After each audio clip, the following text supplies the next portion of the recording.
nguzo ya kwanza muhimu katika tarbia ni kuchagua mke mwema, mwanamke wa kheri, na hili jambo hutangulia kabla hujaruzukiwa watoto.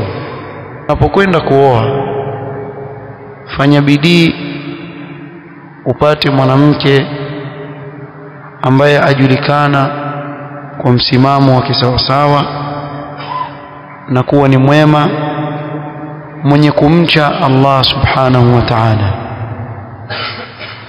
Na hapa zaidi hili la wagusa wale ambao bado hawajaoa, vijana ambao hawajaoa. Mara nyingi haswa katika asri hii tunaoishi, wengi katika vijana hujivurumiza katika kuwatafuta wake zao kwenye simu. Ni jambo ambalo lipo, hatuwezi kulikataa, ni jambo ambalo lipo.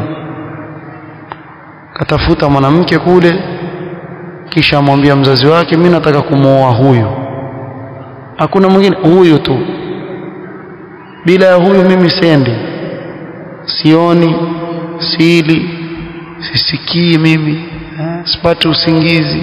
Na muongo yote, yuala vizuri, alala vizuri, asikia vizuri sana, lakini ndivyo wanavyoambiana kwenye mitandao na kudanganyana. Lakini uhakika wa mambo ni kinyume na hayo wanaoyafikiria, na haya yawalenga vijana zaidi. Ukishaingia katika maisha ya ndoa utajua ulikuwa waishi katika mchezo. Kabla hujaoa ulikuwa ufanya mchezo, ulikuwa hujui yale mambo utakayoyakumba kule ndani. Na ndio wengi walalamika leo na kusema kuwa mbona harusi hazidumu siku hizi, harusi mwezi mmoja, miezi miwili, kwa sababu wale walioana walidanganyana sana. Kila mmoja akatarajia kwa mwenzake atapata pepo, kumbe enda kuwasha moto katika nyumba yake. Ni kana kwamba alipokuwa apewa yule mke, badala ya kusema nimekubali kuoa, sema nimekubali kubeba matatizo yangu niende nao nyumbani, anitoe roho yangu.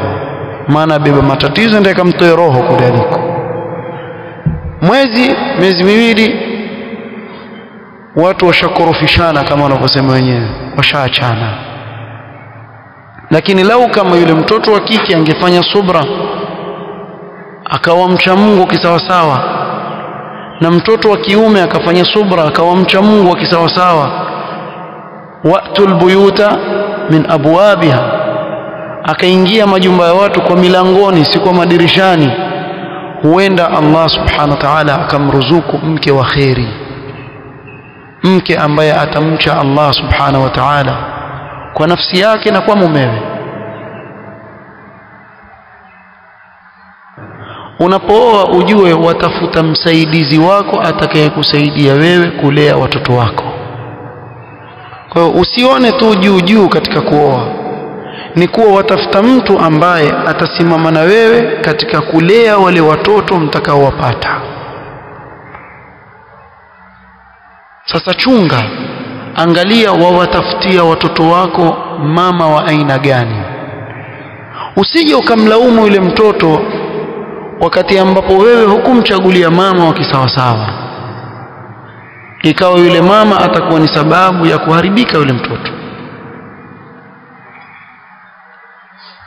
Kwa hivyo awe atakusaidia katika kuwalea wale watoto, watadibihim, na kuwafundisha adabu, watanshiatihim at-tanshia as-salihah, na kuwakuza wale watoto katika malezi mazuri, wakalileka vizuri, wakakuwa katika tabia nzuri, kwa sababu ni jambo wanaloliona majumbani mwao likitabikishwa kabla ya kuzungumzwa. Wewe tazama, kuna mababa wengine aweza kumwambia mtoto wake nenda kaswali, na yeye mwenyewe kipindi kimoja cha swala aswali. Huu ni karibu na wazimu kweli, kwa sababu waamrisha kheri ndiyo, lakini athari yake itakuwa ni ndogo, kwa sababu yule mtoto haoni uzito wa ile swala unaomwamrisha wakati wa uswali. Ni kama ona labda kweli ni jambo zuri, lakini lingelikuwa la maana sana angeanza babangu kuswali, kimbona swali.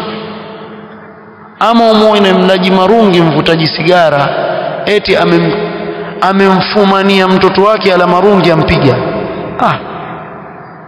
Sasa ikiwa wewe mwenye nyumba wapiga ngoma, wamlaumu mtoto kuteza, na ulipiga mwenyewe ngoma, yeye akikuona unachokifanya achukua wewe ni qudwa kwake, ni mfano mzuri kwake. Kwa hiyo yule mama akiwa ni mwema na tayari yule baba ni mwema. Nasema hivi kwa sababu wengi katika vijana leo, yeye sera zake si mzuri, lakini akienda kuposa mtoto wa watu wa kike, nataka mke mwenye dini. Unayo wewe? Mwanzo wewe unaizungumza, unayo dini? Kusema tunataka mtoto wa kike ana dini, na wewe mwenyewe uko mbali kabisa na dini ya Allah subhanahu wa ta'ala.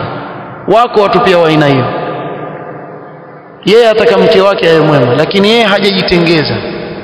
Hawa pia wako. Kwa hivyo pamoja, uwe wewe umejitengeza, utafute mke mwema, mtasaidiana katika kuwalea wale watoto malezi mazuri.